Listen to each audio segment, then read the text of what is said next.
என்ன எல்லோரும் எப்படி இருக்கோம்?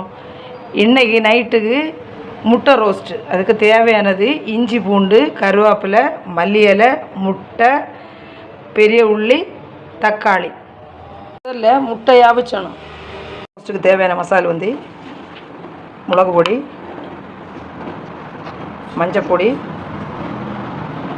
இப்போ நம்ம சட்டி சூடாயாச்சு. தேங்காய் எண்ணெய் ஊற்றும். முடிஞ்ச அளவில் எல்லோரும் தேங்காய் எண்ணெய் பயன்படுத்துங்க. இதில் நம்ம கொஞ்சம் பட்டை கிராம்பெல்லாம் போட்டிருக்கோம். ஃபஸ்ட்டு நம்ம உள்ளியை போட்டு நல்லா வதக்கணும். உள்ளியை நல்லா வதக்கணும். சீக்கிரமாக வதங்கணும்னா லைட்டாக கொஞ்சம் உப்பு போட்டால் சீக்கிரம் வதங்கும். ஆனால் உப்பு போடாமலே வதக்கணும். அப்போ தான் அந்த கறி நல்ல டேஸ்ட்டாக இருக்கும். வதங்கின உடனே இஞ்சி பூண்டை போட்டு கொஞ்சம் நறுக்கிண்டணும். அந்த தக்காளி வந்து தக்காளி போட்ட பிறகு கொஞ்சம் நேரம் மூடி வச்சணும். தக்காளி நல்லா வதங்கியாச்சு. அந்த நேரம் நம்ம இந்த மிளகு பொடியும் மஞ்சள் பொடியும் போட்டு இனி நல்லா கிண்டணும்.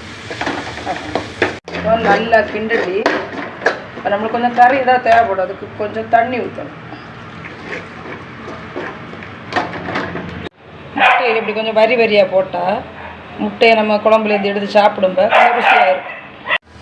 இப்போ நம்ம இதில் இந்த முட்டையை போட்டு லைட்டாக கிண்டி மல்லி இலையை தூவண்டி அவ்வளோதான். பிடிச்சா லைக் பண்ணுங்கள், ஷேர் பண்ணுங்கள், சப்ஸ்கிரைப் பண்ணுங்கள். வாங்க சாப்பிடலாம்.